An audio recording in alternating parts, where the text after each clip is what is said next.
Nintendo just changed their patents in the middle of a lawsuit. And not just in Japan. They're trying again in the US too. But here's the thing. Palworld already saw it coming. This is turning into a legal game of cat and mouse, and right now, Pocketpair is winning. So let's back up for a second and catch everyone up on where this lawsuit stands, and why it matters now more than ever. This all started back in late 2024 when Nintendo and the Pokemon Company sued Pocketpair in Japan over 3 patents, claiming that Palworld stepped a little too close to their Pokemon turf. Since then, it's been a legal roller coaster, and it hasn't exactly gone the way that Nintendo probably hoped. Earlier this year, GamesFray kicked off an Explain It Like I'm 5 series that's done a great job of breaking it all down. They even sent a lawyer to the Tokyo courthouse to review Pocketpair's defense strategies, and what they found was actually pretty clever. Rather than sit still and wait to get sued, Pocketpair has been actively updating Palworld's gameplay to sidestep the features targeted in Nintendo's patents. This approach, often called a moving target strategy, has made it extremely hard for Nintendo to land any clean legal punches. And so far it's worked, no solid US lawsuit, and Japan's case isn't looking ironclad either. But now things are heating up again. Nintendo recently made 2 major moves that suggest they're feeling the pressure. First, they went back to the Japan Patent Office to request amendments to one of their 3 patents, a rare move that signals even they know their original claim might not hold up. And second, they've just made new patent filings in the US, clearly hoping to reopen the door for a possible lawsuit there too. So in this video, we're going to break it down in 2 parts.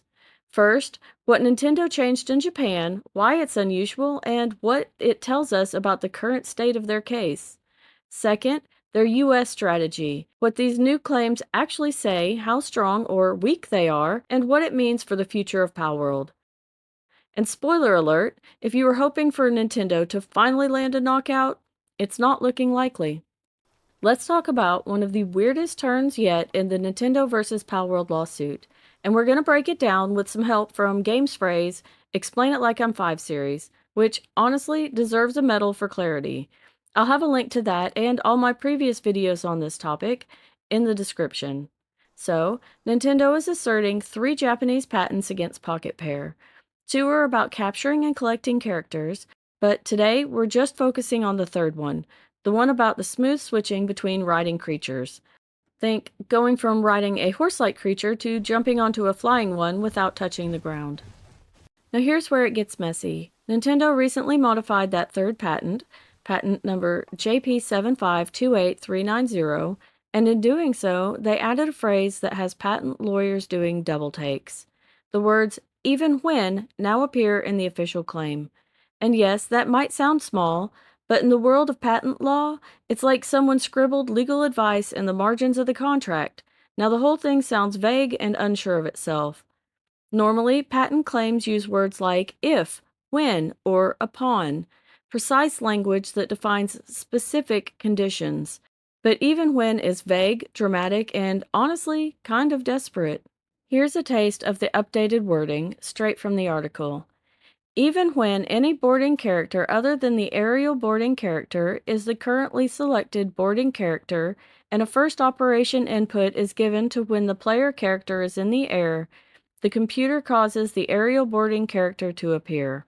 Sounds like someone tried to describe a game mechanic using Google Translate and a thesaurus, right? But the real problem? This kind of language makes the claim hard to enforce and even harder to defend. It's not just sloppy, it's strategic confusion, a smokescreen. As GamesFray puts it, this is almost a Hail Mary move, and honestly, it looks that way, especially when you consider the timing.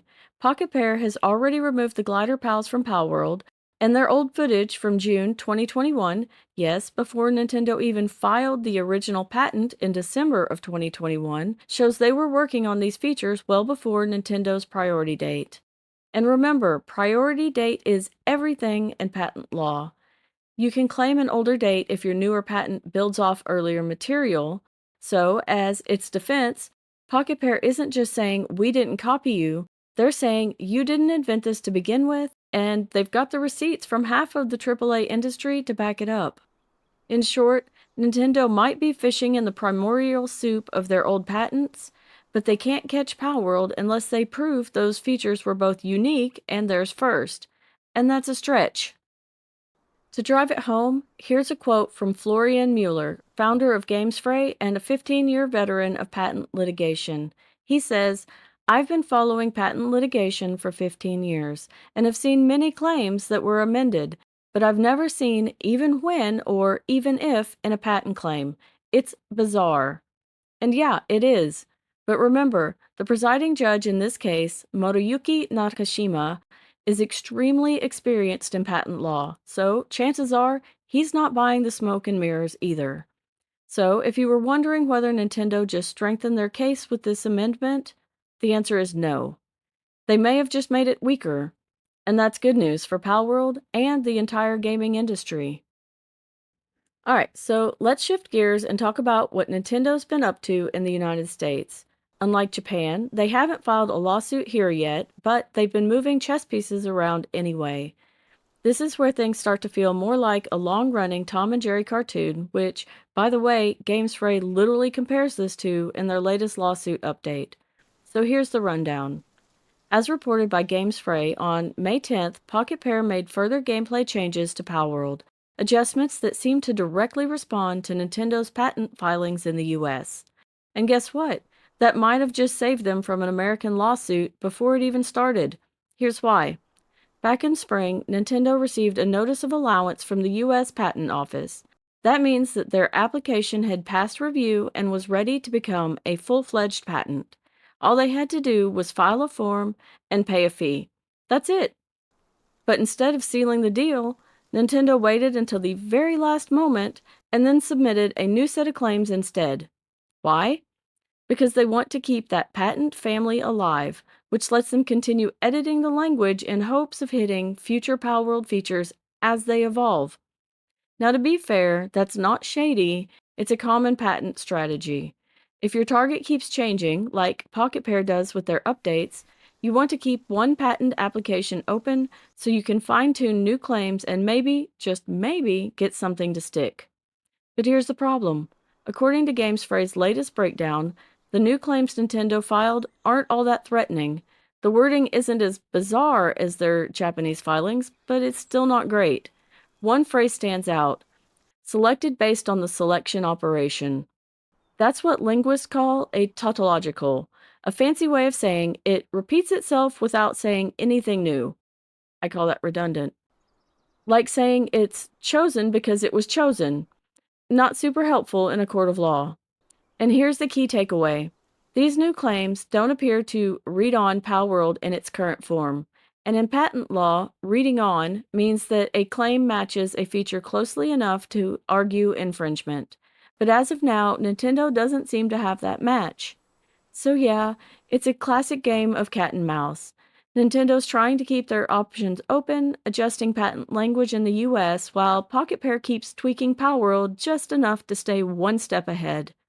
And unless something changes dramatically, it's looking more and more like Palworld's legal footing in the US is solid, and Nintendo's window of opportunity may be closing fast. So here's where we stand. Nintendo's latest patent moves, both in Japan and the US, show they're still trying to pin Pocketpair down. But with every tweak, every amended claim, Palworld continues to stay one step ahead. Whether it's removing gliders, reworking mount mechanics, or leaning into that moving target defense, Pocketpair is playing smart. And from the looks of these strange new claims, especially that even when language, it's clear Nintendo's legal strategy might be hitting a wall.